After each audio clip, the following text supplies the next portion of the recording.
ফুলশয্যার পরদিনই ওয়াশরুমে আটকে পড়া স্রোতকে বাঁচানোর জন্য এবার দৌড়ে ছুটে গেল সার্থক। হ্যাঁ বন্ধুরা, ভিডিওতে লাইক দিয়ে দেখতে থাকুন। ফুলশয্যার পরদিন স্রোত ওয়াশরুমে যাওয়া মাত্রই যখন হঠাৎ করে দরজাটা নখে আটকে যায়, ঠিক সেই মুহূর্তে স্রোত কোনো মতে দরজা না খুলতে পেরে এক পর্যায়ে ঘাবড়ে গিয়ে দরজা ধাক্কাতে থাকে, কিন্তু কারো কোনো রকম কোনো সারা শব্দ বাইরে থেকে না পেয়ে স্রোত বলতে থাকে যে কেউ আছেন স্যার, আপনি প্লিজ আমাকে বাঁচান। ওদিকে সার্থক নিচে দাঁড়িয়ে বলতে থাকে যে আচ্ছা পিসিমণি, স্রোতকে তো কোথাও দেখতে পাচ্ছি না, স্রোত কোথায়? তখন সার্থকের বাবা বলতে থাকে যে বাবা, এখন বউকে চোখে হারানো শুরু হয়ে গিয়েছে।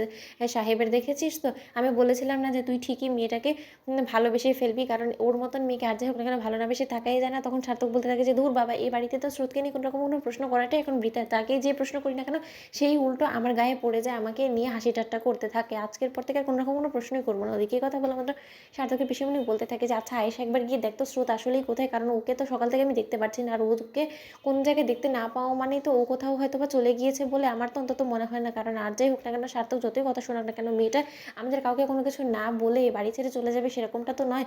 ও যতই খারাপ ব্যবহার করুক না কেন, কিন্তু এতটা অধৈর্য অন্তত স্রোত নয়। ওদিকে এই কথা বলা মাত্র আয়েশা যখন ছুটে যায় স্রোতের রুমে, ঠিক সেই মুহূর্তে স্রোতকে ভেতরে আটকা পড়া অবস্থায় দেখে আয়েশা দৌড়ে নিচে চলে আসে, এসে বলতে থাকে যে সার্থকটা যে করেই হোক না কেন তুই প্লিজ স্রোতকে বাঁচা, কারণ স্রোত ওয়াশরুমে আটকা পড়ে গিয়েছে, কোনো মতে দরজা খুলতে পারছে না। ওদিকে এই কথা শোনা মাত্র সার্থক ছুটে গিয়ে স্রোতকে উদ্ধার করার জন্য যখন ওয়াশরুমের দরজা ধাক্কাতে থাকে, ঠিক সেই মুহূর্তে সার্থক বলতে থাকে যে স্রোত তুমি একদম ঘাবড়াবে না, আমি চলে এসেছি, আমি যে করেই হোক না কেন তোমাকে বিপদের হাত থেকে বাঁচাবো। তখন স্রোত বলতে থাকে যে স্যার প্লিজ আপনি আমাকে বাঁচান, আমি অনেকক্ষণ ধরে এই ওয়াশরুমে আটকা পড়ে আছি, আপনারা কেউ কোনো রকম কোনো সারা শব্দ করছেন না, আমি কি করে এখান থেকে বের হবো বলুন তো, এখানে আমার দম বন্ধ হয়ে আসছে, শ্বাস উঠতে মেনে নিতে পারছি না। ওদিকে সার্থক স্রোতের এই অবস্থা দেখে আর কোনো কিছু না চিন্তা করতে পেরে যখন দরজা ভেঙে ওয়াশরুমে ঢুকে পড়ে, ঠিক সেই সময় অচেতন অবস্থায় স্রোতকে উদ্ধার করে বেডে শুয়ে দেওয়া মাত্র সার্থক স্রোতকে সেবা যত্ন করে যখন সুস্থ করে তোলে, ঠিক সেই মুহূর্তে স্রোতের জ্ঞান ফেরা মাত্র স্রোত বলতে থাকে যে স্যার, আমার এই সিচুয়েশনে কী করে হয়ে গেল বলুন তো, আমি তো ওয়াশরুমে ছিলাম, তারপরে কী হয়েছে আমার এই সম্পর্কে বিন্দুমাত্র কোনো রকম কোনো আইডিয়া নেই। তখন সার্থক বলতে থাকে যে তুমি ওয়াশরুমে আটকা পড়ে গিয়েছিলে আর তোমাকে বের করার জন্য আমাকে দরজা ভাঙতে হয়েছে।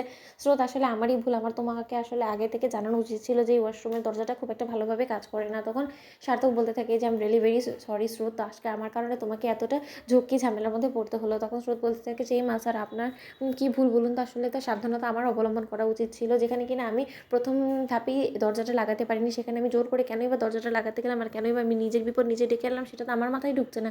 ওদিকে এই কথা বলা মাত্র স্রোতের যত্নআত্তি করতে এতটাই উঠে পড়ে লাগে সার্থক, যে নিজের নাওয়া খাওয়া সব কিছু বাদ দিয়ে দেয়। তখন সার্থকের পিসিমণি বলতে থাকে সার্থকের জন্য খাবার এনে যে স্রোত তুই বরঞ্চ তোর বরটাকে কিছু একটা খাইয়ে দে, কারণ তোর বরটা সেই থেকে তোর যত্নআত্তি করতে এতটাই ব্যস্ত হয়ে পড়েছে যে নিজের প্রতি স্যারের বিন্দুমাত্র কোনো খেয়ালই নেই। তখন সার্থককে স্রোত বলতে থাকে যে স্যার আপনি অন্তত প্লিজ কিছু খেয়ে নিন। তখন স্রোত বলতে থাকে যে স্যার আপনি খাবেন না, তার মানে? সার্থক বলতে থাকে যে না। তখন স্রোত নিজে থেকেই সার্থককে খাইয়ে দেয়। তো বন্ধুরা, ভিডিওটি ভালো লাগলে কিন্তু শেয়ার করে সাবস্ক্রাইব করতে ভুলো না।